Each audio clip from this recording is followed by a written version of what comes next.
Good morning, everyone. Hope we're doing well.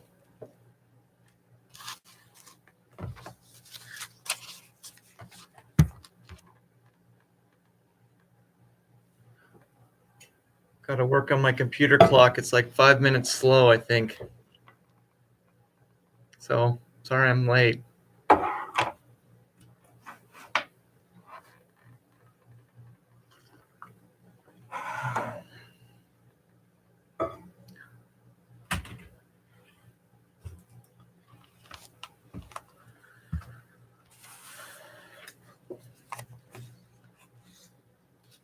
Heard it's supposed to be 67 degrees today. That's pretty awesome. I'm not sure I'm going to stay in the office all day. I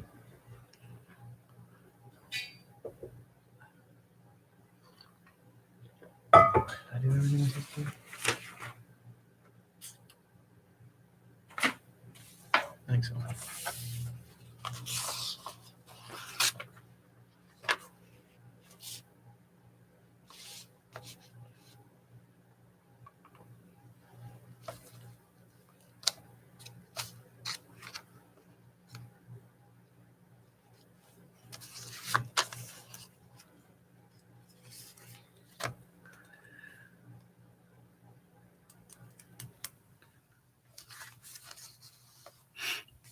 It's good to see everybody's name anyway, and the other 20 some odd that haven't put their name there yet. I hope wherever you're listening from or at Anchorage, I wonder what the weather's like up there. It's supposed to be great here today. I pulled up my weather app this morning and saw that my parents in Pennsylvania are supposed to get a couple big snow squalls that are going to hinder visibility. So I'm glad I'm not in Pennsylvania today. I really am enjoying the weather. But I was also reminded that it's still not the sunny season yet, so the rain's coming back at some point.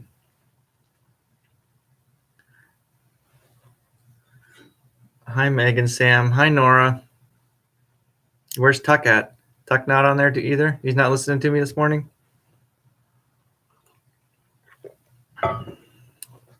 Tuck's Sam and Meg's dog, if you don't know that.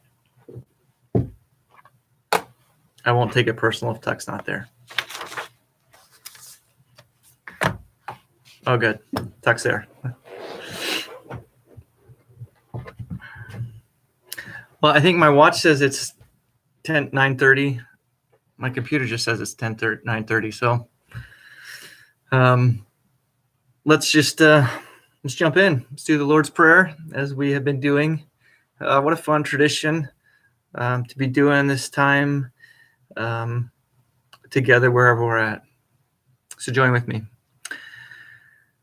Our Father in heaven, hallowed be your name. Your kingdom come, your will be done on earth as it is in heaven.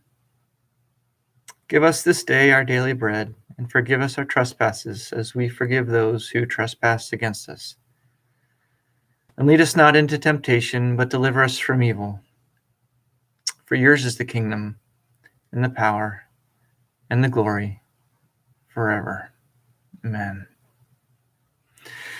So this morning, if you're following along with us, we are in Leviticus 20 and Psalms 25. As I read Leviticus 20, I kind of looked ahead the other day. I thought, oh, this could be an interesting one. But I tuned in for Debbie whenever she spoke a few days ago, and I thought she had a very good summary of it without going into details about how God does care for a family and that he is protective of that. And if you read this morning in there, the one thing that just really stood out to me is just the holiness that God calls us to and invites us to.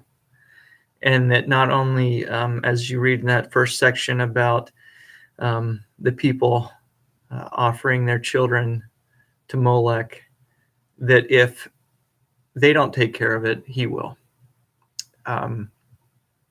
because he's a good God. And even when we don't step into it, he does, and he's gracious that way.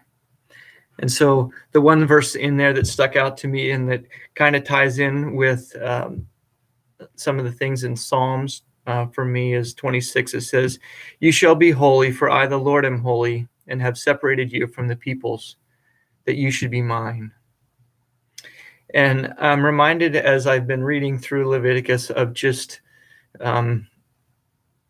it can seem at times, gosh, there's a lot of rules and a lot of regulations, but what a gift from a God who is helping us understand what is good and what's right and how to live in right relationship with him.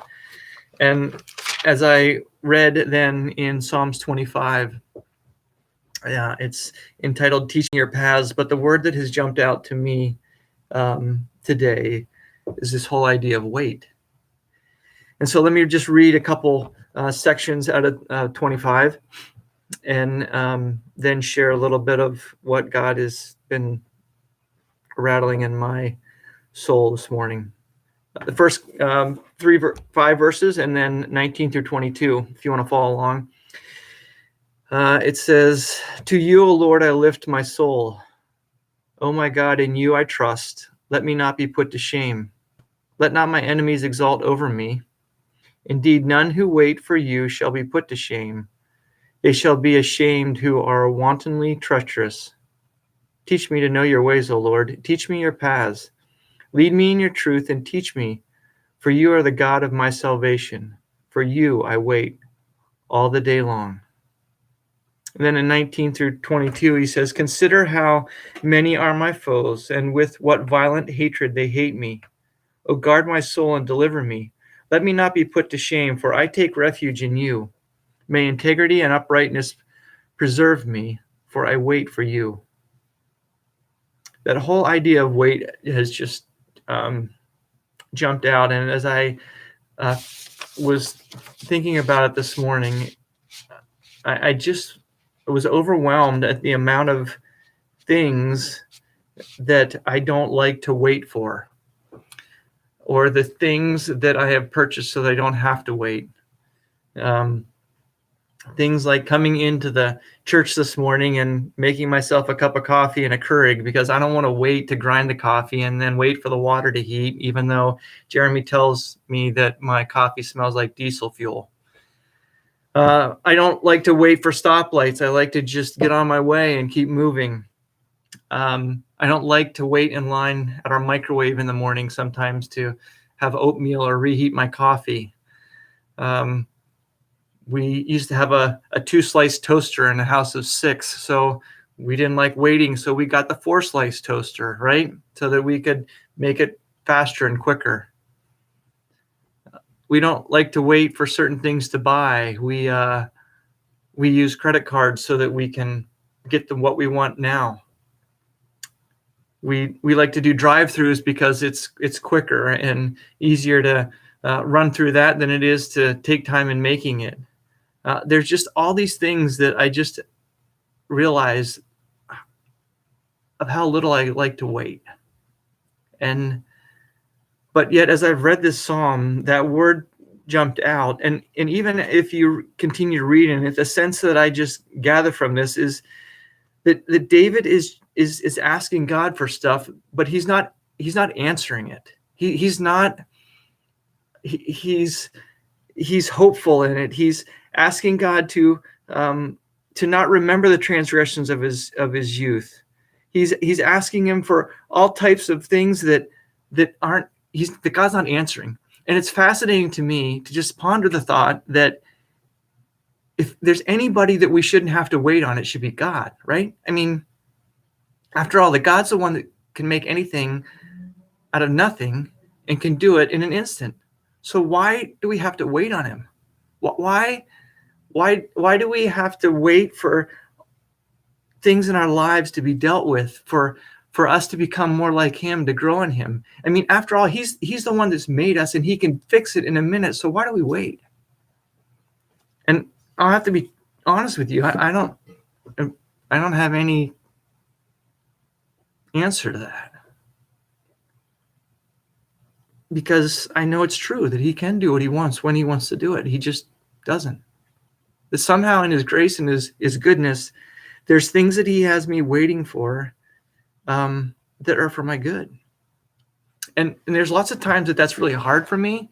It's hard for me as a, if any of you have studied the Enneagram, I'm a 1, and those are the kind of people that like to do things right all the way through and to get things done. And so you can talk to my family that that's not always a good thing.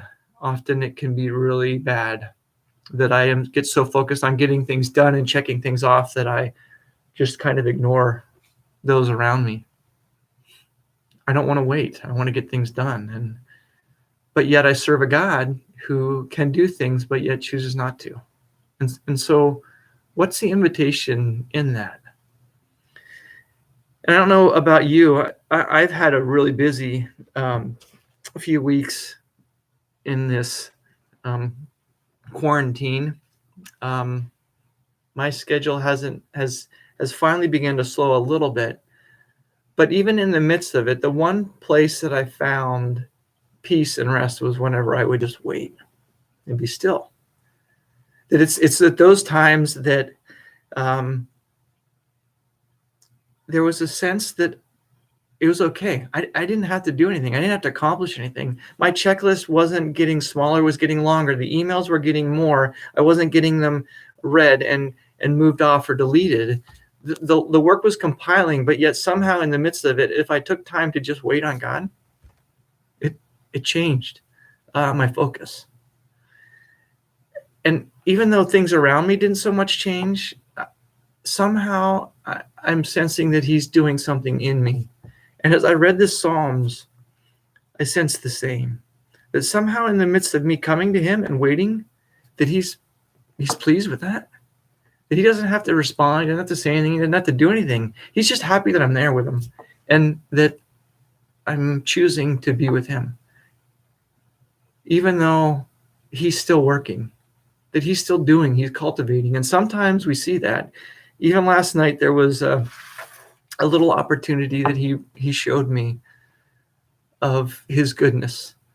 Things whenever I had been planning and hoping and preparing to make things work just the right way, but yet when that time came, it wasn't just good, it was one step better, because I think he showed up in it. And so I'm grateful for a God who is a God who waits, who invites us to that, because he's interested in the long haul, that he just doesn't throw us, if you will, in the microwave of life and fix us, even though we wish that would be the case. And I'm sure others at times would wish that would be the case for us because they have to deal with us.